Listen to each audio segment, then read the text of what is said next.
This is the Brandon Smith Show, and I'm your host, Brandon Smith, and the entire purpose of this show is one singular thing, and that's to help you live a life that much more free from dysfunction. So, folks, today I have one of my regular guests on the show, my amazing, beautiful, talented daughter, Abigail Smith. You didn't have to stop, Abby. Dad. You could keep going on. No, just kidding. So today, Abby, we are going to talk about what we always talk about, generational communication. Yes. And we're going to talk about it as since we're for most folks, some folks are already kind of back into school, some are getting back into school. So we've kind of got the back to school edition of generational communication. Yes. I came up with that. Don't you like that? I love it. There you go. That was a little bit of shade. That was a little bit of shade. So before we jump into our topic, catch everyone up on what you've been doing this summer. I've had a really busy summer. Oh, I lost my headphone. No, I've had a really busy summer. I've been running a lot. I'm on the cross country team. So I went to 2 running camps. I've been lifeguarding all summer too. So you've been working? I have been working every day I'm in town, except for this week. I've been lifeguarding. We've gone on some family vacations, and I've gone to a church camp. But that's a lot of camps. I know, lots of camps. I was gone for 3 weeks in a row. So it was fun. It was a good little taste of freedom. But I know you guys missed me. You worked the most this summer, I think, than you've ever worked. Did you work more this summer than last summer? I think so. Last summer I started a little bit late in the season. I don't know if any of you guys tuned in then, but I had just started working. But this year I started working in May. So I worked pretty much all summer. But last year are you getting used to working? Yeah, I'm getting used to it. I like it. Lifeguarding, I don't know if it's necessarily the career path for me. I don't think I'm going to make it a full-time job. But I really liked getting to know everyone at the pools and kind of being in charge of the pool. It's been fun, you know. Mm-hmm. A little sparkle in your eye when you said in charge. Yes, in charge. That's how I roll. No, I'm just kidding. What's your opinion on having a summer job? Because I saw a statistic last week that was frightening to me. Frightening. And here it was. Okay. In the mid-'90s, the percentage of high school kids that had summer jobs, was like 70%. Okay. Today, the percentage of high school kids that have summer jobs is half that, 35%. Yeah, that is pretty frightening. Which I was not a fan of at all. Yeah. No, I agree. I actually think having a summer job is awesome for a lot of really good reasons. I think, well, one, it just teaches you a lot of really important skills. You know, you learn how to manage things. You learn how, you learn how to manage things. You learn how to work hard during the school year, during the summer. You know, during the school year, there are things that are expected of you, but during the summertime, I think kids don't have anything holding them accountable, and I think having a summer job is important in that way. I also think it adds some structure to your day. I think people in general work a lot better with structure in their lives, and a summer job does that. Plus, you make a little bit of money, which teaches you how to manage your money and teaches you lots of important life skills. You know, it continues. A little bit of wisdom thrown out there from Abigail this morning. What can I say? Saying we got to have a little bit of structure in our lives. People need structure. The structure is really important. You know, I have a daily schedule when I'm in town. I do the same things every day. I work the same times. Nice. That's excellent. I like it. And you get to learn how to deal with crazy people. Lots of crazy people. And I think that's something that's really important also. I throw that in there. You learn how to manage people who need to be managed. You know, you learn how being a kid and working in the position of being a lifeguard, even though a lifeguard isn't necessarily a super serious or stressful job, you have to tell people no, and you have to really assert yourself in a position of power in the pool, you know? And you really set the tone. Did you blow your whistle? Blow my whistle. Probably not as much as I should, I'm going to be honest. Okay. So you made some money this summer? Yeah, I made some money this summer. Not a lot, but some money. Okay. I mean, $9 an hour. Like, it's really how much can you make on $9 an hour? Are you keeping some of it, or are you spending it? I am keeping some. I haven't been that bad. Okay. I haven't been that bad. One of her favorite stores, folks, is Free People. And I always ask Abby, how many people have you freed this week? It's just not funny. It's super just not funny. That's I'm sorry. great. That's like that's not funny. I'm sorry. I know you're all sitting at home cringing right now. Me too. Is that dad It's just humor? not funny. It's dad humor. It's bad dad humor. It's not even good. Why? I'm sorry, Dad. Every time I say it when there's other adults around, they laugh. They think it's I funny. know. I have a friend, and she told me that her parents have now started saying that, and it's a tragedy. They've now started saying it? Yes. Did they hear me say it? Yes. Oh, yeah. Yeah. Spreading the humor. One parent at a time. That's right. I'm sorry. That's great. Well, that's a nice segue into our topic today, which is generational communication. Yes. So if we have time, we might talk about kind of the seriousness of how school is different today than it used to be. And I can talk about how when I went to school, we went uphill. We had to walk to school barefoot uphill both ways. Yeah, we could talk about that. We We could talk about that. But I would like to start with something a little more lighthearted, but also very practical. Yeah. Which is more on the generational lingo that you all use. I have some words for you, Dad. Let's do this. Okay. So this time you're going to give me words. I'm going to give you words. And I got to see if I get them. Yes. And Okay. this is actually, I thought it was funny. You came up with this idea. But, people do this pretty often. Like, there's a whole, it's a YouTube thing. Is teenage girls, asking their dad the lingo. So if you like this, you should look those up because they're also very funny. I got some of the words from there because they just made me laugh, the explanations I heard. So the first one I have is tea. And I think a better phrase that people say is spilling the tea.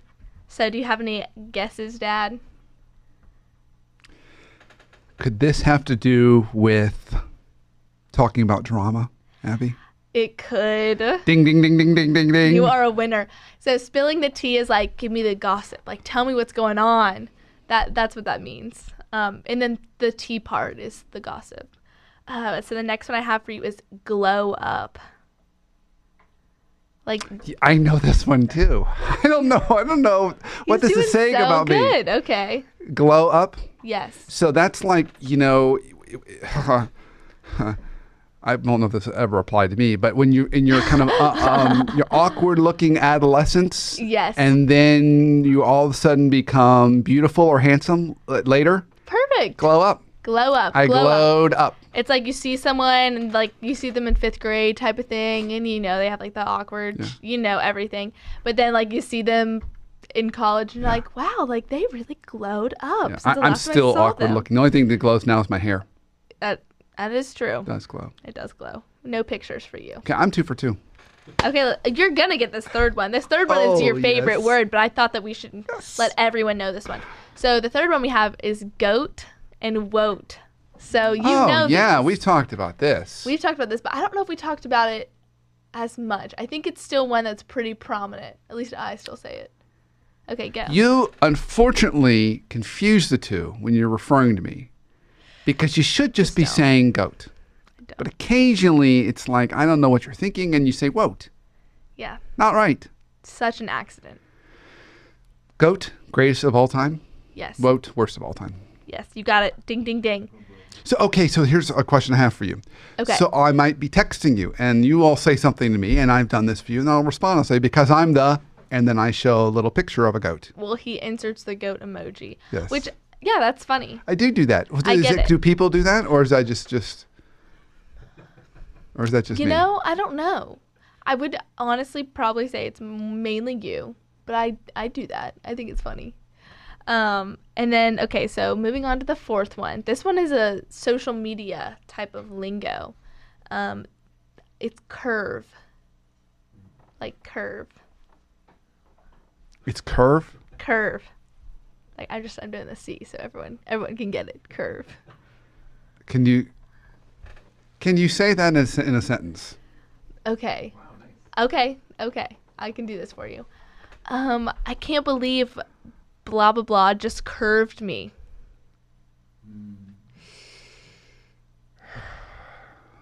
It's okay. Can I call a lifeline? No, you cannot call a lifeline. Okay, I'll give it away. I'll give it away because we just can't spend that much.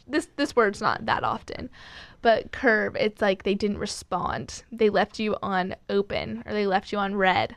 And so this is mainly a Snapchat term when someone just opens your Snapchat and doesn't respond. They curved you. I have legit never, ever heard that before. Legit. Okay. I did. You just did it. You threw it in. The thing is, I don't use Snapchat. I'm not a Snapchatter. Okay. So I don't really say that. An update, though, for people who have heard you on other prior shows. Well, it's not You did use Snapchat. So you have used it before. Yeah. And I mean, I use it occasionally. But for me, it's just not, I don't really like it. You don't really get anything out of it. So I don't, it's old. It's overused. I'm making a note of that. We're going to come back to that. Okay. And then the fifth and final word, I know you hear me use this all the time, usually when I'm describing you, but bougie. That is a new one you've been using, bougie. I've been throwing that one in there. Bougie. And I've got to say, this word is one of those words that you can honestly kind of just make it how you want it to be. Like, there is no clear definition. Because when I first heard it, I was like, what is this word? And then I looked it up, and it was just not, it was kind of vague. It was kind of like whatever. But I have a way I like to use it. Do you want to guess? Bougie. I would say you would use it when you're trying to say someone is like fancy or a little over the top. That's exactly what I was gonna say. Over the top, like extravagant. Like people that like Gucci sneakers. Like that's just bougie. Like it's borderline too much. So you can look bougie too. Yes. Like you took a whole series of pictures this summer of your little brother who's 11 in bougie poses. I did do this. This was very funny. But when we went on our family vacation, one of the way that the airport worked was that they had a what do they call it? Like an air stairs? Is that what it is? Yep. They had air stairs. So when you got off the plane, it was kind of like, when the president gets off and they walk down the stairs, it was just like that. So we were waiting in line to get back up, and I was like, okay, Aaron, like pose. So it looks like it's just him on the air stairs, and he's doing like a pose like this, and he's got his fingers out saying peace for those who are listening. He's wearing like a button-up shirt and has what's the hat called? That type of hat that he was wearing? Fedora? Yeah, he had a fedora that someone like at the hotel gave him because they were like, this will look so good on you. He is the luckiest man alive. He is the luckiest kid. He is the luckiest. So, he is absolutely the luckiest person. So that is an example of bougie. So do we want to do one more word, or do we want to move on? We're going to take a break. Okay. Well, I'll give you one more word. This one but this is a texting term. Apparently, okay, I just said we're taking a break. Okay, hold on. TBH. I'm pushing him to the limits here. This is an old one, TBH, but people still use it to text. I know this. So here's the easy one. This was me and this was my nice one I threw in. This was me in school when I was little. I would miss the easy questions and get the bonus questions. To be honest. To be honest with you, this is exactly what happened to me in school. I would miss the easy questions, get the bonus ones. I kept thinking Throwback Thursday, TBT. No, Dad. Don't do that. Okay. Are we breaking? Apparently now, folks, Abby's called the break. Now so I've lost control of the show once again when she's on. Sorry. Stay tuned. When we come right back, we've got more because I've actually got some questions I need to ask her. So stay tuned. We'll be right back on the Generational Communication Back to School edition. Be right back.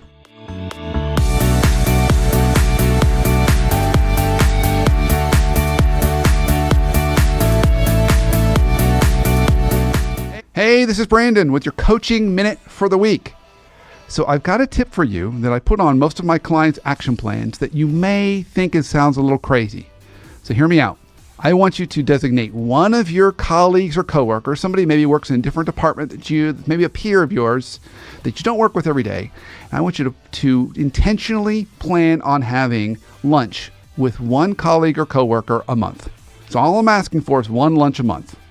And you may say to yourself, Brandon, that's such a waste of time. I don't have time to have lunch with people. But what I have found for my clients that's been able to do this is they come back and they say, not only was it so valuable to learn more about them as a person, I learned really important stuff going on in their departments.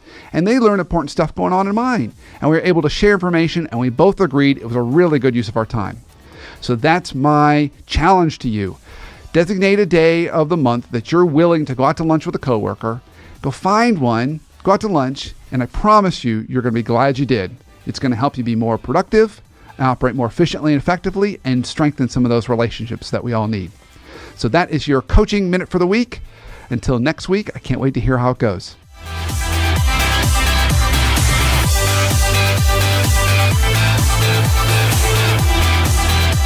This is the Brandon Smith Show, and of course, I'm your host, Brandon Smith, and we are back from break, and today we are talking about generational communication with my amazing, talented, shady daughter at times, Abigail. So, Abby, did we finish your list? Yes, we finished my list, but what I will say about this list is there's kind of a funny story behind it. So, like, being a teenager and using a lot of this slang pretty often, it kind of becomes second nature. So I kind of forgot, like, oh, what are the words I even say? Like, what is it that people wouldn't get? So I decided I would Google, like, what is some teen slang that I can ask my dad? But I came across, I'm gonna say, the funniest website I think I've ever seen in my whole life. It is a website for parents that explains teen slang. And the website is called Net Sanity. Net Sanity. So they have a teen slang guide. A teen slang guide. And they have taken teen slang and they have divided up into 3 categories that they thought were appropriate. And so they have teen slang. What do they have? Let's see. Let me see. It's like teen slang. They have fun teen slang. They have teen slang to keep an eye on. And then their third and final category is called warning flags. Yes. Okay, I want a warning flag. Give me a warning flag. I'm ready for a teen slang warning flag. Okay. Thirsty. Oh, thirsty. I know. I kind of don't like talking to my dad about teen warning slang. Warning flags. So can you use that in a sentence? No, I really can't. I really can't. See, I don't say that word anyways. Like, I just don't really use it. So no. Would it be like via text or something? No. What we would even? No, you say this out loud. People say this out loud. I just don't. You're not gonna say it out loud. So I have no idea how it'd be used.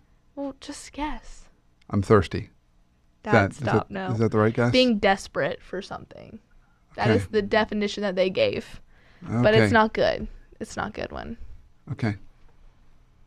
All right. So if I hear you or your brothers use thirsty, then I just bang on your door, say what's going on. Yeah, I mean that would be a warning flag that we are up to something really bad. How about another one? No, we're good. This is good. She's so uncomfortable. I'm uncomfortable. We're not going there. Uncomfy. But for those of you who want more where that came from, you can head to netsanity.net. That's it. We're done. You're ending right here. I'm ending this. R.I.P. Netsanity. I'm just kidding. Please don't go to Net Sanity. It's not good. It is not. It's not good. So I just used R.I.P. R.I.P. Yeah. I mean, you could say she just does that. Like, yeah, of course, everybody does that. Well, I'm like, yeah, sure, everybody you can under say 20. That. So when you're doing that, you're just saying what? We're done. We're done with something. When you say R.I.P. Oh yeah. Well, when something's ended and we've all moved on, R.I.P. So R.I.P. Netsanity. R.I.P. Netsanity. That's You're tragic. done. That's tragic. It is tragic. I never have learned how to use savage properly. Neither have I. That is the worst word. When I drive, that could be savage. When Isaac drives, it's savage. No. No? That indicates like something's like so cool, And from what I've heard about Isaac's driving, it's not so cool. Oh, just shade. what I've heard. That was shade right there. Threw a little shade. Okay, what's our next thing? What are we doing? You're pushy. I'm being pushy. I'm ready for what's coming next. And I talked to you about this before. We didn't really talk much about it, but I am finding this to be more and more of a problem when I'm getting news stories and I'm reading them on my feed. Yeah. That now the writers are all under 26 of the news feed articles, and they're including acronyms as if they're just part of regular English language. Yeah. So I'm seeing things like IRL. Yeah. Well, that's in real life. In real life. Yeah. Yeah. Are there other acronyms, or can you think of any others? I really can't. I don't really use a lot of acronyms personally. But, I'll occasionally text like BRT, like be right there, that type of thing. But I think those acronyms kind of stemmed from texting and driving, which is now a big no-no. So I feel like they're kind of going to die out soon. I don't really think they're going to be as prominent. How's driving been for you? Driving's been awesome. I love driving. I love being able to go where I want to, when I want to an extent. but it's I haven't good. seen any dings on your car yet. No, Knock on wood. I know, major knock on wood. But I've been driving for 4 months.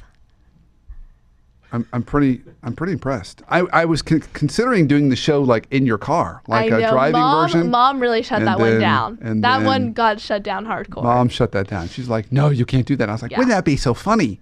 Abby's It would be driving. I'm in the funny. passenger seat. We're talking.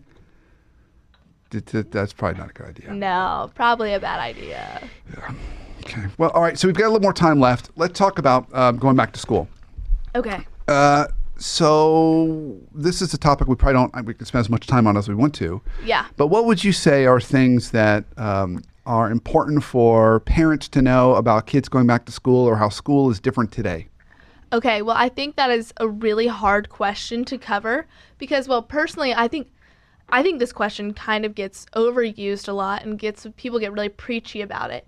And I'm going to say from my perspective, and I kind of get frustrated with people my age going off about this topic, is I don't know what it was like to go to school for you guys, you know? And I think that's what's hard is that neither side really knows what it used to be like or what it is like. I already told you. I know. You walked both ways through the snow. Uphill. Barefoot. Barefoot. Thank you Yes, very yeah, much. in East Cobb. Okay. Anyways. More shade. Okay. But I will say that nowadays, going to college and that process is really different, and we know that.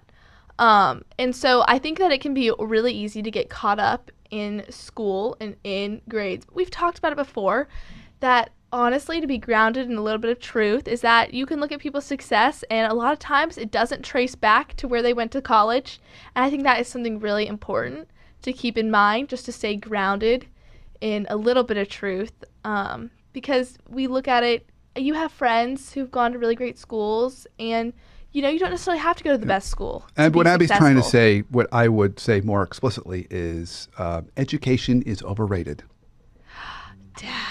And I would say it. And as someone that holds multiple graduate degrees, an undergraduate degree, all from very well-known schools, overrated. And so as parents, don't overemphasize and freak out and say the goal and destination is an Ivy League school. There's no correlation between Ivy League and income or trajectory in one's career. Well, in fact, there's yeah. more CEOs in companies, large, like Fortune 100 companies that went to public universities than Ivy Leagues. And yet, for most parents, they get fixated as if perfect SATs and perfect grades and Ivy League is the destination. And it's just creates unnecessary anxiety, stress for everybody involved. And there's no wonder more kids are medicated for anxiety today than any other time. Yeah. So as parents, there's something we can do. I mean, I read a really horrible statistic the other day that the amount of stress that an average American high schooler has today is comparable and exceeds the amount of a 1960s mental hospital patient. That is crazy. And that's just not warranted. That's not fair to anyone in that position. That's tragic. It is tragic. That is a tragedy. So I think maybe just staying a little bit more grounded and realizing that there are bigger things than 4 years of high school and then 4 years of college, and that there are other ways to grow yourself besides taking 20 million AP classes. So what could kids be doing that would help them become more well-rounded? Well, I hate to be like, get a job, but I think I hate it. daughter. I hate it. I hate it. I hate it. I hate it. I hate it. I did it. I hate I it. did it. I won. I hate it. I hate it. But I will say, kids who are thinking about getting a job and aren't sure if they have enough time, there are ways to make it work. And honestly, having a job has been great, and making money has been awesome. I will also say, too, another big thing is I run cross country, and I absolutely love it. Having a sport and team environment has been so good for me. And I think it can help with the mental side of things. I find myself a lot less stressed on days that I've gone for runs. And I know you comment on that too, that I'm less salty on my running days. Very salty, folks. She's very salty. Yes. I think that's good. Yeah. Yeah. Great piece of advice. Yeah. And then another big thing, I'm just going to throw this out there that does make it a lot different, is we have technology today. And that has really changed the way that school looks for a lot of people. We get laptops, and that's where all of our schoolwork goes, and that's how we turn things in. Pens and paper are disappearing. It's kind of crazy. You wanted to use my pen and paper before the show. I did. I had to make some little notes really quickly. I still love pens and paper, but some No people. school like the old school. I'm with you when it comes to pens and paper. So any other, so I love everything you said, Abby. Thank you for sharing all that. Yeah, I'm happy to. And when it comes to other kind of forms of technology that you are using more of or less of, in the past we've talked about Snapchat. Yeah. It sounds like that's not as much of a thing. Yeah. It sounds like Instagram still has a pretty prevalent. It seems to have had a longer lifespan than other things that have kind of come and gone. Yeah. Any other things you would say that you are seeing more in your generation using these days? Yes. I don't know if you guys have heard of Visco.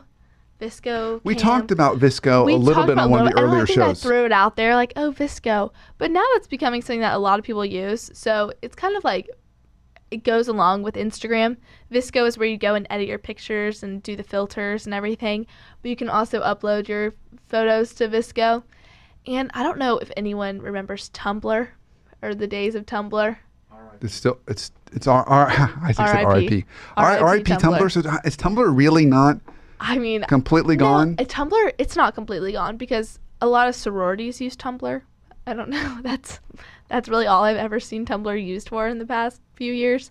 But Visco Cam has kind of turned into a type of Tumblr in people. So this you might find this fascinating. I saw that the travel industry is undergoing a whole bunch of change and transition because the early 20-somethings, what they used to do is they would market trips to say, like, this is going to be a party vacation in Cancun.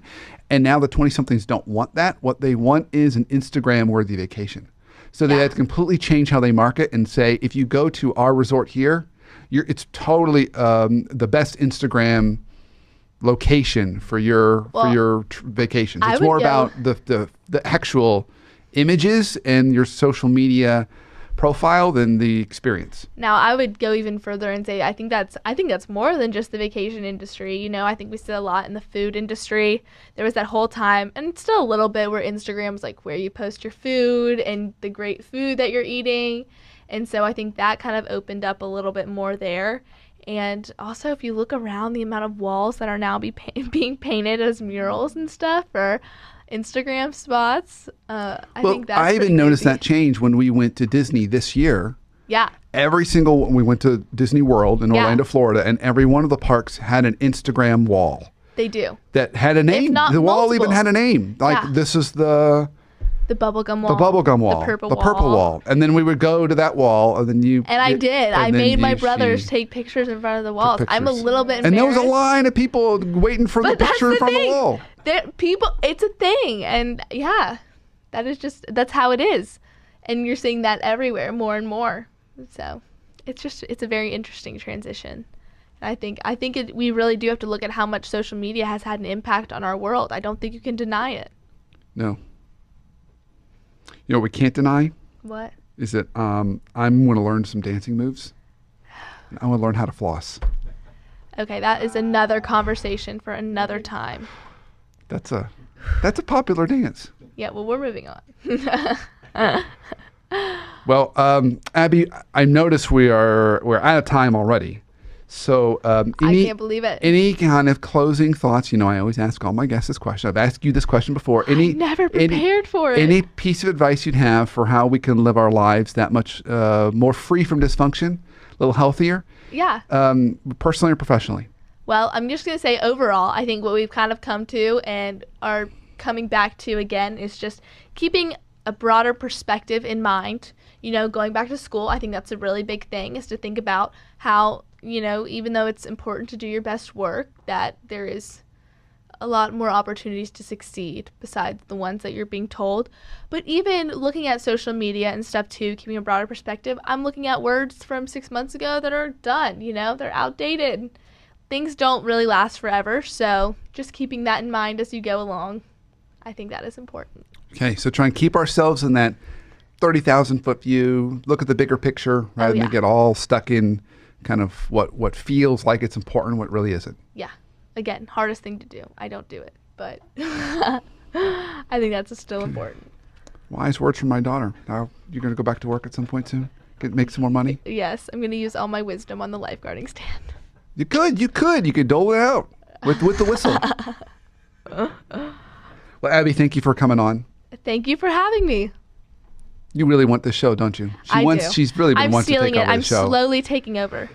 Maybe next time that you tune in, it's gonna say the Abby Smith Show. I did bring Rory back to the show. I did notice him. Yes. You love Rory. Yes. No, I don't. But Abby has a long relationship with dinosaurs. If you're not familiar with that, check out one of our earlier shows. Learn the whole story of Rory and how he made his first appearance. So thanks for joining us on the show today. I look forward to the next show we get to be together. And until then, follow us, of course, on theworkplacetherapist.com so you can learn more resources to help you in your both professional and personal life to live a little bit healthier. Download us on iTunes and other podcast outlets if you haven't already. And until our next show, have an awesome week. Great life.